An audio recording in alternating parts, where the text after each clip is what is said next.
तो दोस्तों, आप ये जितना भी फ्रैक्शन नंबर्स देख रहे हैं ना, इन सभी को मैं इस वीडियो में, ये जो नंबर लाइंस मैंने खींच रखे हैं, इसमें मैं आपको रिप्रेजेंट करके दिखाने वाला हूँ। ठीक है, बहुत मज़ा आएगा, बहुत ज़्यादा इजी है। अब मेरी बात सुनो ध्यान से।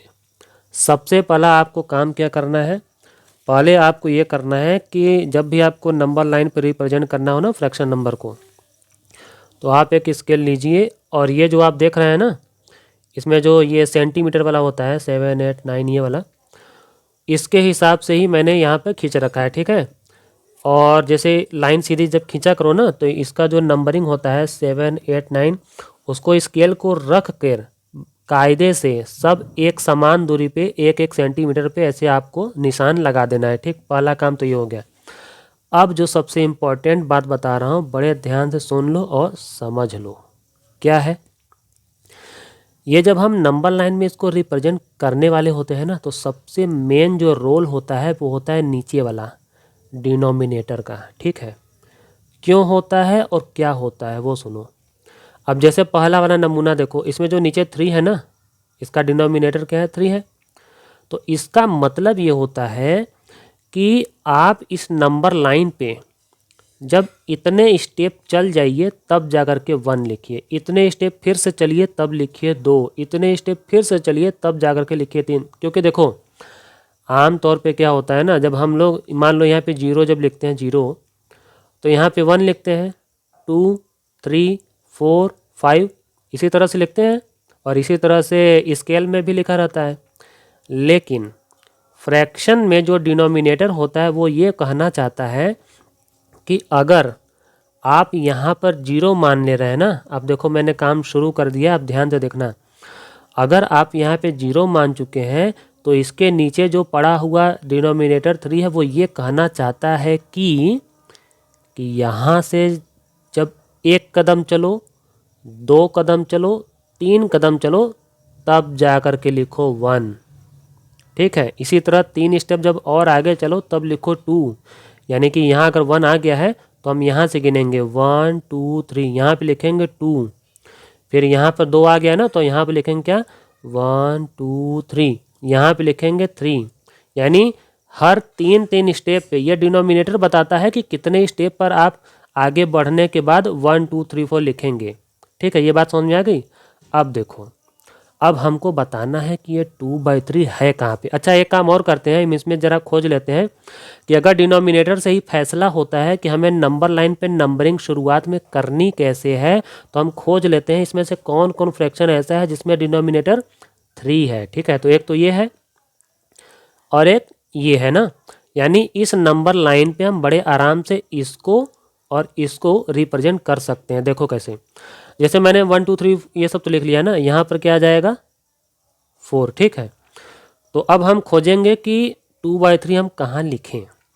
देखो, एक बात याद रखना कि ये तो आप जब कर लेंगे ना, उसके बाद 0 के जस्ट बाद शुरू हो जाती है कहानी 1, 2, 3, 4 इस तरह से, और सबके डिनोमिनेटर में 3 रहेगा। ऐसे 1/3, 2/3, 3/3, 4/3, और ये क्या है 5/3, ये है 6/3, और ये है 7/3, और ये है 8/3, और ये है 9/3। ठीक है, यानी हर एक जो यहाँ पे हमने निशान बना रखा था, हर एक डॉट, वो सब एकदम आम गिनती की तरह चलता है। 1, 2, 3, 4, 5, 6, 7, 8 0 के बाद ना।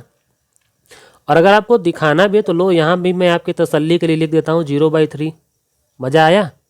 यानी नीचे वाला जो है सब के नीचे अगर आप 3 लिखना चाहते हैं तो आप ऊपर 1, 2, 3, 4 एकदम आराम से लिख सकते हैं। लेकिन प्योर अगर नंबर लिखना चाहते हैं तो आपको 3 स्टेप चलने के बाद ही 1, 3 स्टेप चलने के बाद ही 2 लिखना पड़ेगा। तो आपको जवाब तो आराम से मिल गया होगा ना। ये देखो 2/3 कहाँ पे है, ये यहाँ पे ना। देखा, पहला आंसर मिल गया ना फटाक से। तो ये इसको मैं थोड़ा सा डार्क कर दिया हूँ, ये आपका पहला आंसर है ना। अब खोजना है कौन सा, 5/3। 5/3 ये देखो यहाँ मिल गया। ठीक है, देख लिया, ये दोनों आंसर तो कितना आराम से मिल गया। तो ये कॉन्सेप्ट आपको एकदम क्लियर होना चाहिए। ठीक, अब एक बात और सुनो, यहाँ पे एक चीज़ आपको देखकर और मज़ा आएगा और थोड़ा सा आपको विश्वास होगा कि ये देखो जिस जगह पे हमने 1 यहाँ पे दिखाया था वहीं पर देखो 3/3 आ रहा है, और आपको खूब पता है कि 3 को जब 3 से काटते हैं तो 1 ही आता है। देख लिया ना, 1 यहाँ पे है, और जहाँ पे 2 लिखा था वहाँ पर देखो 6/3 आ रहा है। इसका मतलब समझ रहे हो ना, 3 से 6 को डिवाइड करो तो 2 आता ही है, सचमुच आता है। और 9 को 3 से डिवाइड करेंगे तो 3 तो आना ही था। ठीक है, इसी तरह 4 पे क्या आ जाएगा, 12/3, जो काटने पर 4 ही आएगा। तो एक ही आइडिया से आपको खूब आइडिया लग गया होगा, एक ही एग्जाम्पल से, कि आप ये भी अपने आप कर सकते हैं। फिर भी यार मैं देखो बताऊंगा, ठीक है। तो मैंने कौन कौन सा लगा लिया, एक ये कर लिया है और एक ये कर लिया। अब हम पकड़ते हैं किसको, जिसके नीचे ये 4 हो उसको ना। लेकिन 4 वाले में देखो ये तो 3/4 है और ये नेगेटिव नंबर है, -1/4 है ना। चलो माइनस में है तो क्या हुआ, हम थोड़ा बीच में 0 मान लेंगे। बीच में 0 मानने का फ़ायदा ये होता है ना कि हमको इधर माइनस के लिए भी थोड़ा सा स्पेस मिल जाता है, ठीक है। और इधर तो प्लस भला हम लिखेंगे ही। तो अब हम क्या करें, हमें डिनोमिनेटर क्या कहता है, 4। 4 का मतलब ये हुआ कि जब 4 स्टेप चलो तब जा कर के गिनती लिखो।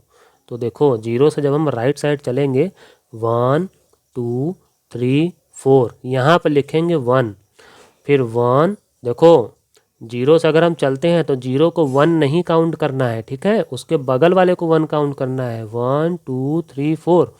अब इसके बाद इसको 1 हमने लिख लिया ना, तो इसको छोड़ के अगले वाले से काउंट करना है। लोग क्या करते हैं, उसी को लगते हैं काउंट करने, यहीं से गलत हो जाता है। तो इसको छोड़ दिया, 1 2 3 4, यहाँ पे लिखेंगे 2। और ठीक इसी तरह से निगेटिव में भी चलेगा, ठीक है। ये निगेटिव में यहाँ पे 1 2 3 4, यहाँ पर क्या लिखेंगे, माइनस में 1, ठीक है। तो ये तो हमारा आम गिनती हो गया, आम तौर पे, ठीक। अब हम इसमें डिनोट करते हैं क्या, 3/4।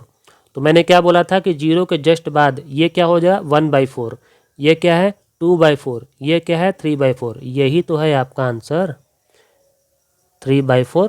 लो एक आंसर तो आ गया ना। अब मैं सारा नहीं लिख रहा हूँ, चलो अच्छा लिख ही देता हूँ इसमें। ये तो हो जाएगा आपका 1/4, ये हो जाएगा 2/4। और अगर मान लो सवाल में ये पूछा होता ना कि 1/2 को डिनोट करो, तो यही है 1/2, क्योंकि 2 से 4 को काटेंगे ना, तो यही क्या आ जाएगा हमारा 1/2 भी तो यही आ जाएगा, ठीक है। और ये क्या बोलते हैं, -1/4 बनाना है ना। अब इसको देखो, जिस तरह से इधर प्लस में 1/4 2/4 3/4 आ रहा है, ठीक उसी तरह से यहाँ पर क्या आएगा, माइनस में 1/4, माइनस में 2/4, माइनस में 3/4, और ये क्या है माइनस में 4/4। तभी तो माइनस तो रहेगा और 4 से 4 कट के 1 हो जाएगा, ठीक है। तो -1/4 जो है हमारा ये है, इसको भी मैं थोड़ा सा बुलेट कर देता हूँ, ठीक है। तो इस तरह से हमने 2 ठो और कर लिया, ये भी कर लिया और ये भी कर लिया। अच्छा चलो एक बात और बता देता हूँ कि मान लो कि कभी एक और नंबर ऐसा दे दे जो कि मिक्स्ड फ्रैक्शन हो ना। देखो मैं दिखाता हूँ, जैसे कि मान लो कि 3 लिख करके 2/3 हो, ठीक है। तो इसको कैसे रिप्रेजेंट करेंगे, ये तो आम बात है कि अगर डिनोमिनेटर में 3 है तो हम इसको इसी लाइन में रिप्रेजेंट करेंगे ना। तो नीचे जो 3 है वो तो हमने इस लाइन को चुन लिया, इसमें मैंने 3 3 स्पेस दे करके नंबर लिखा था ना। तो ये जो होल नंबर वाला 3 है ना, वो ये बताता है कि इस नंबर तक आप आ चुके हैं, 0 से लेके 1 2 3, क्योंकि ये वाला जो नंबर है तो होल नंबर चल रहा है 1 2 3, तो होल नंबर तक हम यहाँ आ चुके हैं ना। अब इसके आगे 2/3, तो इसके आगे अगर देखा जाए तो 3 पूरा हो चुका है, ये है 1/3 2/3। मतलब ये जो बुलेट है ये है आपका, ये देखो मैं यहाँ पे लिख देता हूँ ना ऊपर, या नीचे ही लिख देता हूँ, ये देखो ये क्या है 3 2/3 है। और अगर हम इस वाले दिमाग से चलें तो जब आप इसको उसमें बदलेंगे, क्या बोलते हैं इम्प्रॉपर फ्रैक्शन में, तो ये कितना आ जाएगा 3 3 जा 9, और 9 में 2 ऐड करेंगे तो 11/3 ना। अब देखना अगर इस वाले सीरीज से चलते आएंगे ना, देखना इसी बुलेट पे आएगा आपका 11/3। देखो 9/3, ये क्या है 10/3, और ये क्या बन गया, आखिर देखो बन गया ना 11/3। तो क्या बोलते हैं इसको, इम्प्रॉपर फ्रैक्शन चाहे मिक्स्ड फ्रैक्शन चाहे जो हो, बात वही की वही है, कॉन्सेप्ट आपका क्लियर होना चाहिए, ठीक है। अब देखो 2/5 वाला, 5 वाला कौन कौन है, ये है और ये है। अच्छा, इसमें ये पॉजिटिव है, ये निगेटिव है और ये भी पॉजिटिव है। तो अब हम क्या करें, चलो एक और नंबर लाइन मैंने नीचे खींच रखा है, आपको दिखाता हूँ। तो 5 अगर इसके डिनोमिनेटर में है तो इसका क्या मतलब हुआ, इसका ये मतलब हुआ कि हमें जो है कि 5 स्टेप चल कर 1 2 3 4 लिखना है ना। तो मान लो कि हमारा ये जो डिनोमिनेटर 5 था उसमें एक नंबर नेगेटिव था और बाकी 2 पॉजिटिव था। तो मैं थोड़ा किनारे पे तो मैं 0 मान नहीं सकता, थोड़ा सा इधर ही मान लेते हैं, ठीक है। यहाँ 0 मान लेंगे तो लेफ्ट में जाएंगे तो 1 2 3 4 5, यहाँ पे आके लिखेंगे क्या, -1। और राइट में जाएंगे तो 1 2 3 4 5, यहाँ पे लिखेंगे +1, ठीक है। अब 5 स्टेप और राइट में जाएंगे तो लिखेंगे क्या, 2 1 2 3 4 5, यहाँ पे क्या लिखेंगे हम, 2, ठीक है। तो हमारा नंबर तो मान लो डिनोट हो गया। अब हम देखते हैं सवाल क्या था। हमारा सवाल था 2/5 और प्लस वाला पहले हम देख लेते हैं, 2/5 और 8/5, ठीक है। तो अब चलो देखते हैं ना, यहाँ पे क्या हमें खोजना है, 2/5। तो 0 यहाँ पर है तो ये पहला तो क्या हो गया 1/5, ये क्या हो गया 2/5, ठीक है। लो ये पता चल गया फट से 2/5। और क्या था 8/5 ना, ये 3/5, 4/5, 5/5, 6/5, 7/5 और ये हमारा 8/5, ठीक है। अच्छा एक काम और, आपको पता होगा कि इस इम्प्रॉपर फ्रैक्शन को हम मिक्स्ड नंबर में बदल सकते हैं, कैसे, डिवाइड करके। 8/5 को अगर हम मिक्स्ड में बदलना चाहते हैं तो इस हमको डिवाइड करना पड़ेगा। तो 5 1 जा 5, 3 यहाँ पे बच जाएगा तो इसके इक्वल क्या आ जाएगा, 8/5 के इक्वल क्या आ जाएगा। सबसे पहले तो ये लिखते हैं 1, फिर ऊपर लिखते हैं ये रिमाइंडर यानी कि 3 और नीचे लिखते हैं 5, ठीक है। तो क्या आया, इसके इक्वल 1 3/5 आया ना। अब चलो देखते हैं 1 3/5, तो 1 होल नंबर हमारा यहीं पर हो गया। इसके बाद 1/5 2/5 3/5 आ गया ना, 1 के साथ साथ 3/5 आखिर वहीं पर आ रहा है, कोई दिक्कत नहीं है, ठीक है। तो हमने दोनों पॉजिटिव वाला तो बता लिया, एक नेगेटिव वाला भी था ना, ये -3/5। तो -3/5 कहाँ रखेंगे, यहाँ पे 0 से लेफ्ट में जाएंगे ना, -1/5, -2/5 और ये रहा हमारा -3/5, ठीक है। अब चलो देर नहीं करते हैं, अब हम फटाफट ना कुछ और भी लगाते हैं, क्योंकि देखो आइडिया तो मिल ही चुका है हमें क्या क्या करना है। ये भी हो गया और ये भी हो गया और ये भी हो गया। अब बचा कौन है, 1/6 वाला और 5/7 वाला। तो 1/6 वाला तो आपको आइडिया लग गया होगा कि अगर हम यहाँ पर देखो 0 लिख देते हैं, अगर हम मान लो यहीं पर 0 लिख देते हैं तो 6 कदम हम राइट साइड चलेंगे। ये देखो ये यहाँ पे मैंने यहाँ पे 0 लिखा है, अगर हम यहाँ पे 0 रख देते हैं तो 6 स्टेप हम राइट साइड चलेंगे तब हम लिखेंगे 1। तो 1 2 3 4 5 6, यहाँ पे हमारा हो गया क्या 1। तो 1/6 कहाँ पे आएगा, सबसे पहला ही तो होता है 1/6, क्योंकि 1/6 2/6 3/6 ऐसे ही गिनती बढ़ती है ना, मैंने बताया ना शुरुआत में। तो ये हो गया आपका 1/6। अब चलो फटाक से देखते हैं क्या हमें दिखाना है, 5/7, ये वाला भी हो गया हमारा 5/7, ठीक है। अब 5/7 का मतलब क्या हुआ कि नीचे हम जो है कि 7 स्टेप चलेंगे तब जाकर के हम 1 लिखेंगे ना।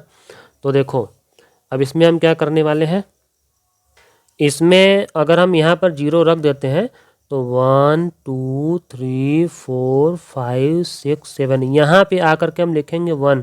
और अब हमें खोजना है कि 5/7 कहाँ पर है ना। तो देखो ये है 1/7, 2/7, 3/7, 4/7 और ये रहा आपका 5/7, ठीक है। तो इस तरह से मैंने इस एक वीडियो में ही आपका जो है माइंड बिल्कुल सेट कर दिया कि फ्रैक्शन नंबर्स कोई भी हो, चाहे ऐसे ही हो, प्रॉपर हो, इम्प्रॉपर हो या मिक्स्ड फ्रैक्शन हो, पॉजिटिव हो निगेटिव हो, उसको आखिरकार नंबर लाइन पे शो कैसे करते हैं, ठीक। और आपको ये वीडियो देखकर मज़ा आया हो तो चैनल को अभी कर लो सब्सक्राइब।